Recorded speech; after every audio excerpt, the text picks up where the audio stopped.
When I was in the third grade, we had to give a book report. And we just had to pick any novel that we wanted to in order to do this. I didn't want to overthink it, so I just went to the bookshelf in my third grade classroom, saw a book called The Phantom Tollbooth, and then decided that's going to be the book that I do a report on. I didn't know that The Phantom Tollbooth had a reputation behind it. I'd never heard of it before. I didn't know that it's actually one of the best-selling children's novels of all time. And it was a fantastic experience. That is maybe the first novel I ever read on my own. I can't really remember. I mostly had adults reading me novels like as bedtime stories up until that point, and the stuff that I'd read on my own was mostly picture books and comic books. It feels a little bit late for it to be third grade, but, that just might have been how it goes. Yeah, for what might have been my first novel experience, at least the first novel that was memorable enough, my goodness, it was incredible. And my book report on that novel.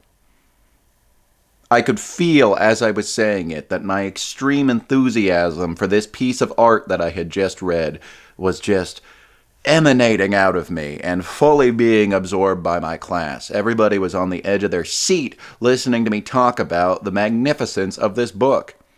This incredibly intelligent... It really was a lesson in in linguistics and spelling and math in a way that is fun to read. It was presented in such an incredible way. And I feel like I gave the incredible experience that I had in just the tiniest little teaspoon serving, but condensed it all into that. It was hyper-concentrated. I don't know why, but just the pride that I felt in that book report still resonates for me to this day. And when it was finished and my teacher asked the class, hey, who thinks that they might want to read this book now? Almost the entire class raised their hand. And immediately somebody asked me, hey, can I have that classroom copy of it to be the next person to read it? And I said, yes, you may. I love recommending things to people. I used to be passionate about both sides of leaping to talk to somebody about something, where I would be equally as excited to talk about some piece of crap that I just saw and let me explain to everybody who hasn't seen it why it's a piece of crap before you've even seen it sometimes. I really have found my way back to just really enjoying the art of recommendation. I don't think I could be a professional reviewer solely, just because that's not all that my life is. That's not all that I'd want it to be. Or that's not even the primary thing I'd want it to be. But I think recommendation is a very specific thing for me these days where I sort out who the person is, and then I determine what I'm going to recommend to them. So that's already the first part of why recommendation is so fun for me, is that it's a real test of my understanding of people. And I do think I have quite a strong understanding of people by and large. I rarely hear somebody say, hey, you recommended this to me, and I thought it was bad. Now, granted, maybe they're just saying that to be nice to me, but the people that I know that I've recommended this stuff to, for the most part, would be pretty honest with me.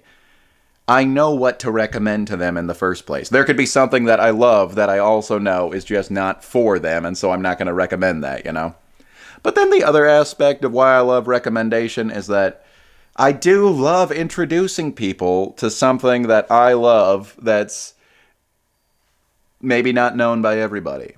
I have this weird attachment that I can get to certain pieces of art that not a lot of people have seen, where I'm like, I have to extra super duper love that thing, because who's gonna love that movie if I don't?